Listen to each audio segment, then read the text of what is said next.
যা। এই দেখো মাটনটা নিয়ে এসছো, কুচকে আছে তোমাদের বকুতে, দেখো তো।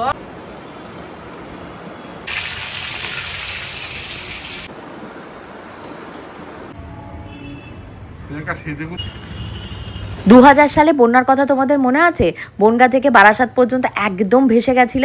সেই বন্যাতে আমরা তখন কিন্তু মসলন্দপুরে থাকতাম। আজকে সেই দিনটার কথা ভীষণ মনে পড়ছে। কেন মনে পড়ছে? কে এমন আসলো আমার বাড়িতে, তাকে এত আতিথেয়তা করে কেন খাওয়া দাওয়া করালাম, সব মিলিয়ে আজকের ফাটাফাটি এবং মজাদার ব্লগটাকে সাজিয়েছি। হোপফুলি তোমাদের ভীষণ ভালো লাগবে। হ্যালো মাই লাভলি ভিউয়ার্স, আমি Priyanka and welcome to my channel Priyanka's time story. যারা পেজ থেকে দেখছো তাদেরকেও থাকলো মোস্ট ওয়েলকাম। আজকে সকাল থেকে অনেক ছোট্টবেলার মেমোরিজগুলো একদম তরতাজা হয়ে গেছে। কালকে গেছিলাম বাপের বাড়িতে, দেখা হয়েছিল আমার মাসি দিদার সাথে। দিদাকে আজকে নেমন্তন্ন করেছি, মানে বিশেষ করে তোমাদের গপুদা বলেছে দিদা তুমি রেডি হয়ে থাকবে, একদম সকালবেলা গিয়ে দিলওয়ালে দুলানিয়ার মতন তোমাকে তুলে নিয়ে আসবো আমাদের এখানে। দিদা কিন্তু ফার্স্ট টাইম আমার বাড়িতে আসছে, কারণ এর আগে দিদার সেইভাবে আসা হয়নি। দিদা একটু শারীরিকভাবে অসুস্থ ছিল, আমার বোনের বিয়ের সময় দিদা অ্যাটেন্ড করতে পারেনি, হসপিটালাইজ ছিল। তো আমি তো ভীষণই খুশি, আমার মাও ভীষণ খুশি যে দিদা আবার সুস্থ হয়ে আমার মাসির বাড়ি মসলন্দপুর থেকে ঘুরে মায়ের কাছে ঘুরে এখন আমার এখানে আসবে। তাই তোমাদের গপুদাকে বলে দিয়েছি দিদাকে যা যা খাবে বাজার করে নিয়ে আসো। এদিকে জামা কাপড়গুলো সব ওরা মেলে দিয়ে গেছে, ক্লিপ লাগায়নি, এদিক ওদিকে উড়ে ফুড়ে চলে যাচ্ছে।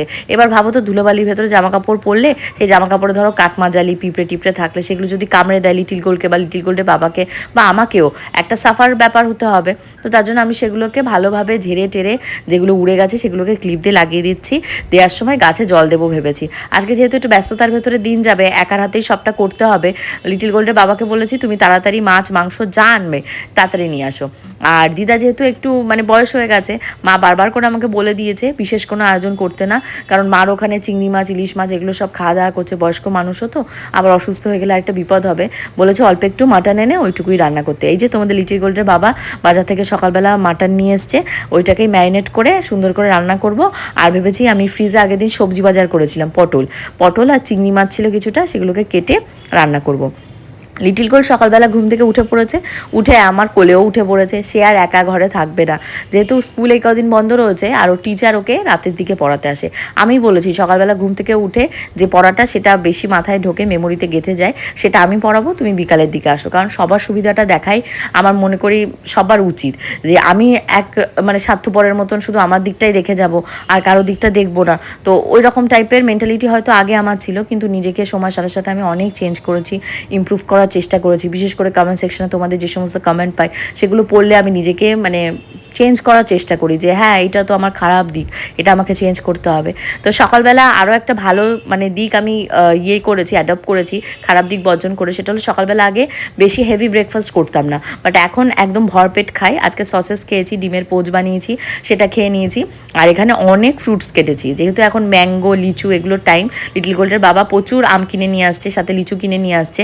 লিচু ছাড়ানোর ভয় আর খাওয়া হয় না, আর আমার মনে হয় লিচু খেলে আমি হজম করতে পারি না, তাই আমি লিচুটা অতটা পছন্দ করি না। বাট আমটা আমার ভীষণ ভালো লাগে, বাট এখনও একটু জুতের আম খেতে পারলাম না। প্যাকেট প্যাকেট আম আনছে, কিন্তু একটুও জুতের আম নয়। আমাদের বাড়ির নিচে সুদীপদা আম নিয়ে বসছে, ও যা আম যেদিন বিক্রি হয় না, লিটিল গোল্ডের বাবা 2 কেজি হোক 5 কেজি হোক 7 কেজি হোক নিয়ে ওপরে চলে আসে। আমি আর বারণ করি না, মানে মানুষটার স্বভাবই ওরকম, পরোপকার করা। মানে ঘরের বউ দুঃখে থাকুক থাকুক, লোকেকে সুখী করার জন্য উনি সকালবেলা পন্থা নিয়ে এজেন্ডা নিয়ে বেরিয়ে যায় রাস্তায়। তো এখন আমি ফ্রিজ থেকে দেখছি যে কালকের কি রয়েছে। কালকে বিশেষ কিছুই নেই, শুধু আগের দিন মনে আছে তোমাদের লিটিল গোল্ডের বাবা কই মাছ নিয়েছিল ডিমালা, সেই কই মাছ ছাতা এক পিস আমি খেয়ে ওইভাবেই রেখে দিয়েছি, যেহেতু উনি ডিমালা মাছ ভালো খায় তাহলে উনি খাবে। আর লিটিল গোল্ড যেহেতু বাসি মাছ, ওকেও আর দিইনি। আর মাছগুলো এত বড় বড় সাইজের ছিল, ও খেতেও চায়নি, সেরকম একটা টেস্ট ছিল না। এইরকমই হয়, তোমরা আমাকে একটু জানাও তো যে বড় বড় মাছ মানে ভালো হয় না ছোট ছোট মাছ হয়? আমি যেটুকু জানি বড় বড় মাছ হলো চালানির মাছ না কিসের মাছ, আর ছোট ছোট সাইজের যে কই মাছগুলো সেগুলো হলো দেশি কই। আমি যেটুকু জানি মাছ কিনি টিনি সেই সম্পর্কে। তো এখন ব্রেকফাস্ট করতে করতে লিটিল গোল্ড আবার আমার পিছু নিয়েছে। তো ভাবলাম না আজকে এইভাবে কাজ এগোলে হবে না, কারণ আজকে যেহেতু একা একাই সব ভিডিও করার জন্য সমস্তটাই একা একাই আমাকে করতে হবে। তার জন্য আমি কি করেছি, আগে স্নানটা সেরে নিয়েছি। স্নানটা সেরে পুজোটা দিয়ে নিতে পারলে মানে দিনের হাফ কাজ আমার হয়ে যায়। তারপর তো ওই সামান্য একটু রান্না, ও কাটা টাটা পরিষ্কার পরিচ্ছন্ন করা থাকে, রান্না করতে 30 মিনিট 1 ঘন্টাও লাগে না। কিন্তু আজকে যেহেতু মাটনটা রয়েছে, আজকে একটু টাইমটা লেগে যাবে। তো তোমাদেরকে ভিডিও শুরুতে বললাম না যে বন্যার কথা আজকে ভীষণ মনে পড়ছে 2000 সালে, মেবি সালটা আমি যদি ভুল না করে থাকি 2000 কি 2001-2 এরকম কোনো সাল হবে, যদি আমি ভুল বলে থাকি অবশ্যই তোমরা বলো। তো এই যে দেখতে পাচ্ছ দিদা ঢুকছে, এই দিদার বাড়িতে এসে আমরা ছিলাম, কারণ মসলন্দপুরে একদম সেই জলের নিচে চলে গেছিলো আমরা যে বাড়িতে থাকতাম। তো আমরা এসে সবাই মিলে এই দিদার বাড়িতে ছিলাম, আমি, আমার বাবা, মা, বোন সবাই মিলে। আর বাবার দোকান তখন অলরেডি মধ্যমগ্রামে নিউ ব্যারাকপুরেই ছিল।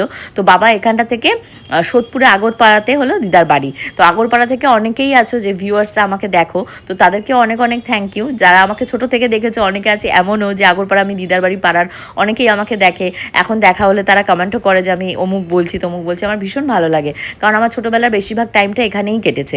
কারণ গরমে ছুটি পড়লে আমার তো আর যাওয়ার কোনো জায়গা থাকতো না, এই দিদার বাড়িতে যেতাম। মামারা ছিল, মামিদের তখন বিয়ে হয়নি, মানে মামাদের, তো মামারা নিয়ে পুজোর সময় ঘুরতে বেরোতো। তো ওই বন্যার সময় প্রায় দেখতে গেলে 6 মাস কি 4 মাস আমরা এক টানা এই দিদার বাড়িতে ছিলাম। তো দিদার প্রতি তার জন্য আমার ভালোবাসাটা, টানটা একটু আলাদা। আমার নিজের দিদাও আছে, নিজের দিদা বাংলাদেশে থাকে, তার সাথে তো অতটা দেখা হয় না, তার কথাও খুব মনে পড়ে।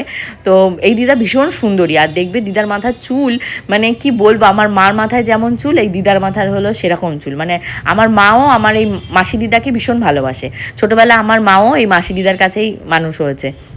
তো দিদার সাথে বসে বসে অনেক পুরোনো দিনের কথা বলছিলাম, বন্যার সময়ের কথা বলছিলাম।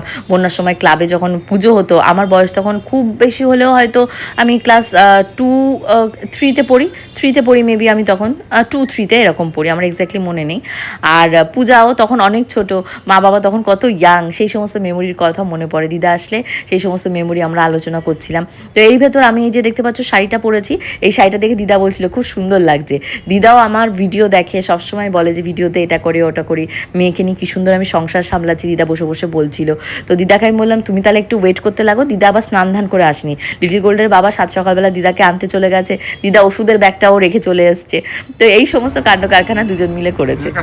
মাছ কাটছো? কি করবো বলো, মাছগুলো তো তুমি কাটিয়ে নিয়ে আসোনি, এখন কাটবো ছাড়া কি করবো? স্নান ধান সমস্ত হয়ে গেছে, এখন রান্না বসাবো। তার আগে গিয়ে দেখি মাছ কাটা নেই, তাহলে মাছগুলো তো কাটতে হবে।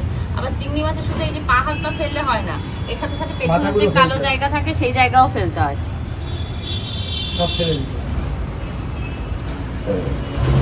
শাড়ি পরে কিন্তু কাজ করা যায়, শাড়ি যদি ভালো কমফোর্টেবল হয় তাহলে। এই শাড়িটা পরে আমি রান্নাবান্না করছি, সমস্ত করছি, দিদা বারবার করে বলছে তো শাড়ির ভিডিও হয়ে গেলে শাড়িটা খুলে ফেল। তা আমি দিদাকে বললাম না দিদা, শাড়িটা কমফোর্টেবল আছে, ব্লাউজটাও যেহেতু কটনের রয়েছে, কোনো অসুবিধা হচ্ছে না। তো আলুগুলো আমি এখন কেটে নিচ্ছি, 2টো জায়গায় আলু যাবে। একটা হলো মাটনে আজকে একটু আলু দেবো। দিদাকে জিজ্ঞাসা করলাম দিদা আলু খাবে, বললো হ্যাঁ আলু খাবো। তো প্রিয়াঙ্কা কি করছো? প্রিয়াঙ্কা এই দেখো মাটনটা নিয়ে এসছো, মাটনটা ধুতে পারিনি সকাল থেকে, টাইমই পাইনি মাটন ধোয়ার। তো এখন বসে বসে আস্তে আস্তে মাটনটাকে ধুয়ে হলো নিয়ে যাব ঘরে, তার জন্য এখানটায় মাটনটাকে ধুচ্ছি। এই মাটনটা হলো কী বলো তো, রেড মিট, তো এটা ভালো করে কষে ধুতে হয়। ধুয়ে আমি এর গায়ে লবণ হলুদ এই সমস্ত দিয়ে ম্যারিনেট করে রেখে দেবো।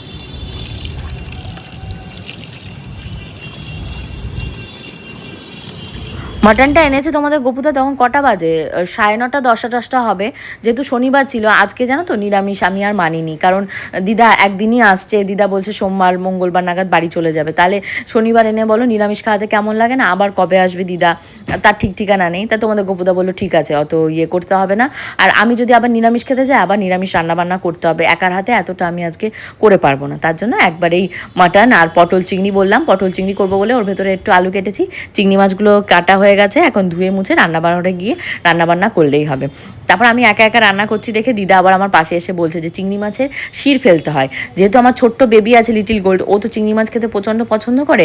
এবার পেছনে দেখবে চিংড়ি মাছের একটা শির দ্বারা মতন থাকে ব্ল্যাক কালারের, অনেকে আছে সেটা ফেলে, অনেকে আছে ফেলে না। আমি যেমন আগে ফেলতাম না, কিন্তু আমার ছোট বেবি জবে থেকে খাওয়া শুরু করেছে, বা আমিও মাঝে মধ্যে ফেলতাম। এটা একটা আলিশির কাজ, বাজার থেকে কেটে আনলে যেমন পরিষ্কার পরিচ্ছন্ন করে দেয়, বাড়িতে কাটতে গেলে খুব মানে একটা ডিফিকাল্ট পার্ট আমার মনে হয়। তো দিদা আবার বললো তুই তাহলে দাঁড়া, দিদা কাজ কমবায় যে কি ভালো কাজ করতে পারে, দিদার কাছ থেকে অনেক কিছু শেখার আছে। এই যে আমি মাটন টাটন রান্না করি, দিদা যখন বিয়ের আগে আসতো, দিদা এসে রেসিপি আমাদের সাথে শেয়ার করতো, এইভাবে রান্না করতে হয়, ওইভাবে রান্না করতে হয়। আমার মা রান্না করলে আমার মা রান্নার দরজার বাইরে গিয়ে দাঁড়িয়ে বলে দিত স্বপ্নটাতে এটা দে ওটা দে। ওই শুনে আমিও শিখেছি দিদার কাছ থেকে অনেক রকমের রান্না। এই যে তোমাদেরকে বলি না মাটন রান্নাতে ধনের গুঁড়ো একটু বেশি দিতে হয়, এটা দিদার কাছ থেকেই শেখা।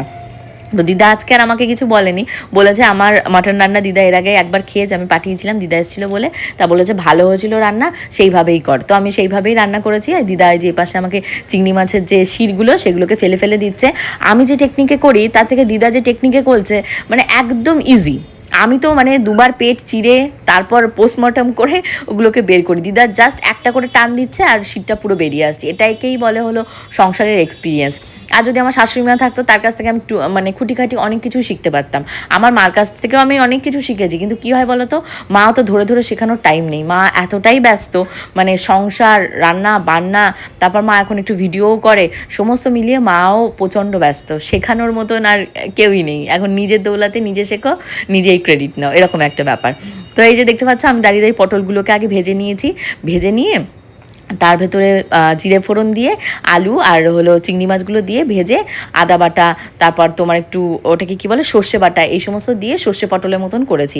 আমার কাছে পোস্তটা নেই, পোস্তটা আমি অত খেতে পছন্দ করি না বলে ইনস্টিড অফ পোস্ত আমি মাঝে মধ্যে দেখবে কাজু বাদাম বাটাটা ব্যবহার করি। মাটনে আমি একবার কাজু বাদাম বাটা দিয়ে করেছিলাম, সেটাও কিন্তু খেতে ভালো হয়, এক কারি খানিক নয়, হালকা মতন দিলে একটু কোরমা টাইপের একটু মিষ্টি মিষ্টি মাটনও পোলাওয়ের সাথে খেতে ভালো লাগে ঝাল ঝাল মাটনের থেকে। তো মাঝে মধ্যে মাটন তো আনা হয় না, মাটন হয়তো মাসে একবার আনা হয়, যেহেতু প্রচণ্ড বুকে ব্যথা হয়। এই যে আমি তোমাদের সাথে ভয়েস ওভার দিচ্ছি, মাটন খেয়েছি, প্রচণ্ড মাত্রায় বুকের মাঝখানটাতে পেন হচ্ছে, মানে খাওয়ার ধরো আমার 1 ঘন্টা 2 ঘন্টা ভেতর থেকে পেন এরকম স্টার্ট হয়ে যায়। মানে আমি যে এক্সেসিভ মাত্রায় মাটন খাচ্ছি তা কিন্তু নয়, আমি কিন্তু ওই 2 পিসই খাচ্ছি, গোনাগুনতি 2 পিসই খাচ্ছি, কিন্তু ওই যে একটু ঘি টি দিয়ে ভালো করে তেল তেলে করে রান্না করেছি ওই রকম হয়ে গেছে। তো দিদা বসে বসে আমার দিদার কথা গল্প করছিল, আমার দিদাও খুব সুন্দর রান্নাবান্না করতে পারতো, তার জন্য আমার মা মাসিরা এত ভালো রান্নাবান্না করতে পারে।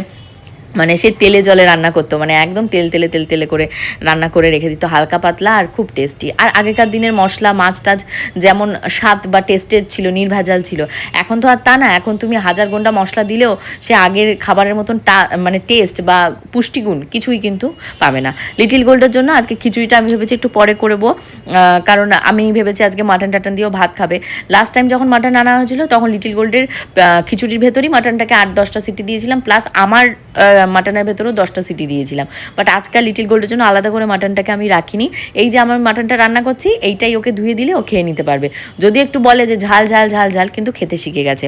তো ফাইনালি আমার রান্নাবান্না সমস্ত কমপ্লিট হয়ে গেছে, ঘড়িতে এখন প্রায় তোমাদের বাজে 2:45 কাছাকাছি এক্স্যাক্টলি।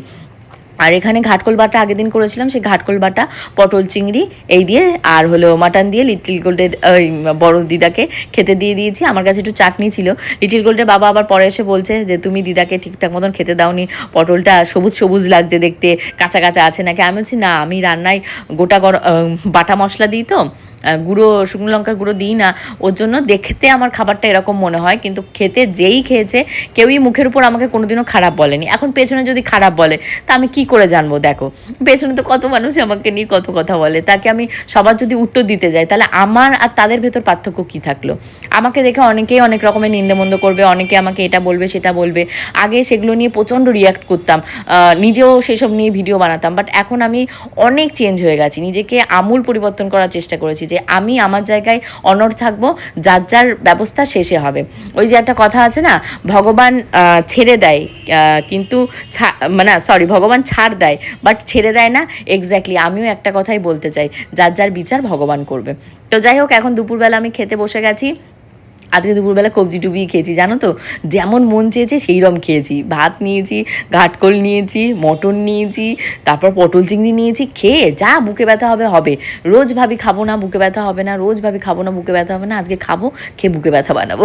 লিটিল গোল্ডকেও ভাত খাইয়েছি, আজকে আর দুপুরবেলা ওকে খিচুড়ি বা স্যুপ টুপ কিছু দিইনি।